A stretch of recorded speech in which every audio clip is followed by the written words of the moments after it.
Let me ask you a selfish question first, Wayne Madsen. We've had little kid hacker attacks years ago when I didn't have good servers where they'd put a naked girl on a motorcycle on there and say, ha, screw you, real grassroots hacker stuff. But we built systems up, got more professional, had big CDNs, hidden servers. They went over those into the ports. We'd change IP addresses. They'd jump ports. Then they would attack whole company systems and have so much bandwidth, they were blasting entire, giant facilities in Chicago and L.A. They're hitting about 7 different sites, all sorts of stuff, threatening phone calls coming in before they did it, saying they were going to do it. What does this sound like to you, Wayne Madsen? What am I saying? I don't know what it is I'm saying that's so horrible. Well, we know right now, Alex, that they're creating a new cyber command in the Pentagon. The current NSA director, General Keith Alexander, is supposed to be the head of that command. And what you're talking about is more in the area of offensive information warfare. This is the most classified part of this whole cybersecurity program that's being developed. And the issue is that too much power to leave into the hands of an agency like NSA or the CIA or, in fact, the Pentagon? What does offensive information warfare entail? Is it more than just psychological warfare operations, or does it get into actually creating these embargoes for information by using these technical attack mechanisms, as you're suggesting, with coming into ports and doing all this? Other than the fact that what we used to see hackers do was throw up a picture of some scantily clad woman or something like that on a legitimate website. It's getting much more serious than that, I'm afraid. Well, I mean, as you know, 5 weeks ago, the head guy that Obama had appointed said, look, this is a takeover of our republic. They want control of all the infrastructure. Jay Rockefeller comes out and says, yeah, we'd be better off without the web. They want to, just like the NSA moved into telecoms, they want in even mid-size IP companies, computer companies, and this is your specialty, so you can speak to it. You're at the NSA. Put these grids in there to, quote, shut the web down, as a quote, to protect it. And then we're talking to the big IT companies. They're saying, yes, this is the biggest attack ever. This is government. This is not hot pocket eating hackers, having fun. The hackers love us. And they like the work we do. They're anti-establishment. What do you think it is we did that made them so unhappy? Well, what it is everyone's offering alternative sources of information, breaking the monopoly of these mega entertainment, infotainment corporations, which control about 99% of where you get your news and other information from on a daily basis. They do not like the Internet because there's too many people out there offering up.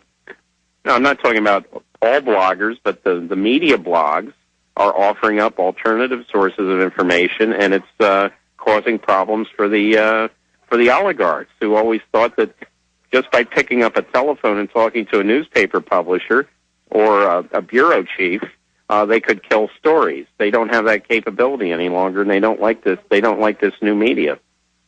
Now, this is obviously bipartisan. I mean, whatever Bush did, it seems is expanding under Obama.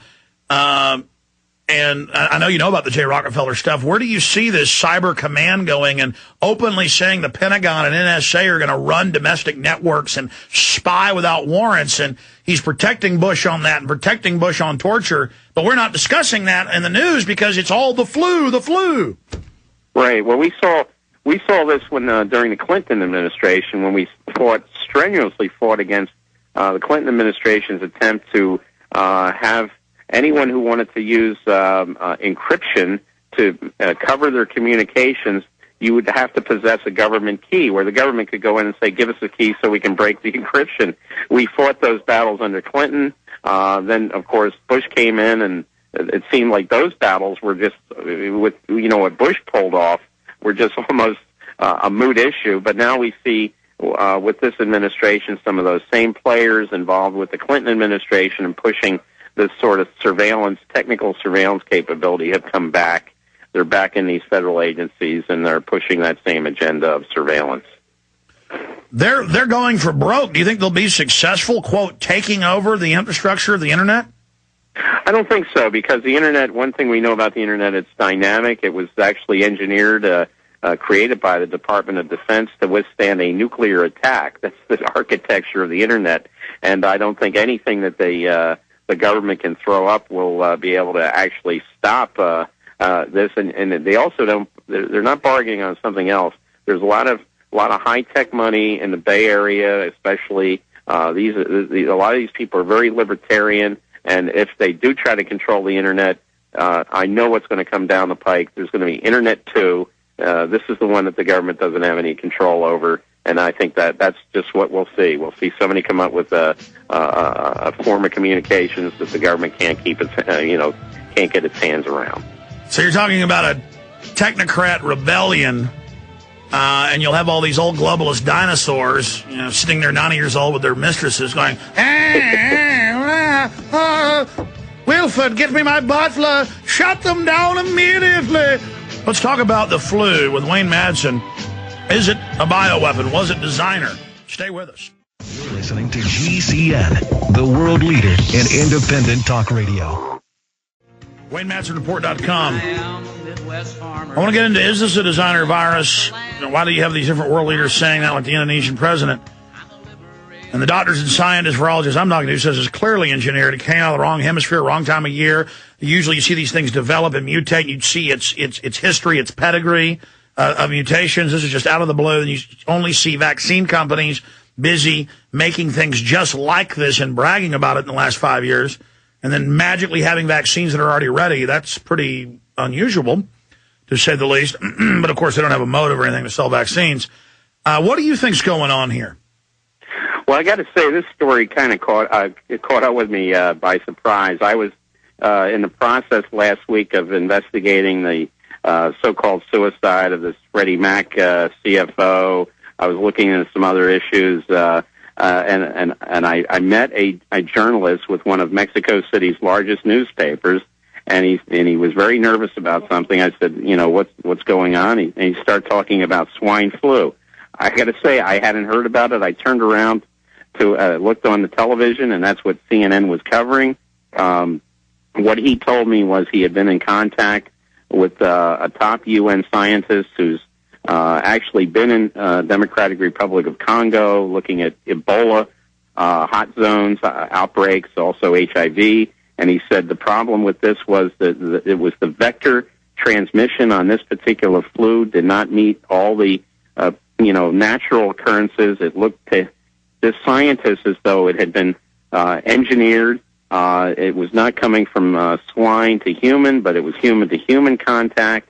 It was the various gene sequences. There's two strains of swine flu, North American, Eurasian, 2 strains of human flu, and of course the avian flu, the bird flu that wreaked havoc in Asia a few years ago. So to be clear, you're saying it's 2 parts pig of the 4 parts. 2 parts human, two parts human, and 1 part bird.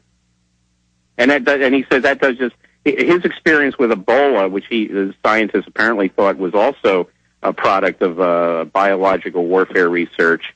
It was the same type of transmission method, human to human, fast acting, with disastrous consequences. With people succumbing from this particular flu.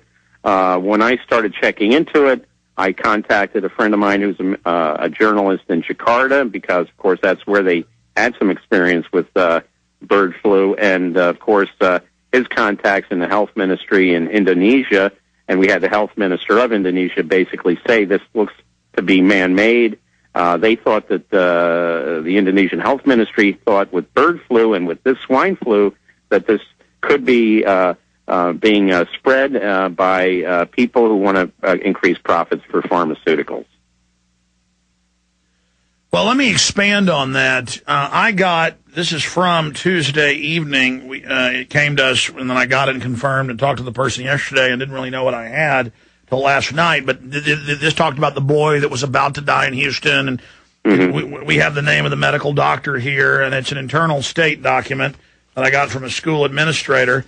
We have a story up on prisonplanet.com. Texas doctor claims swine flu cases far worse than reported, and that we're already at a level 6. Now, This said we were already at level 5, and it was going to go to level 6, and they did announce yesterday it was a 5. Now they're saying we may go to level 6, so this is confirmed. But what's important here, and I have this directly from the source, this went out to health workers in schools, okay? I'll just tell you that at the administration level. We have the names, and I know who this came from. I know them directly.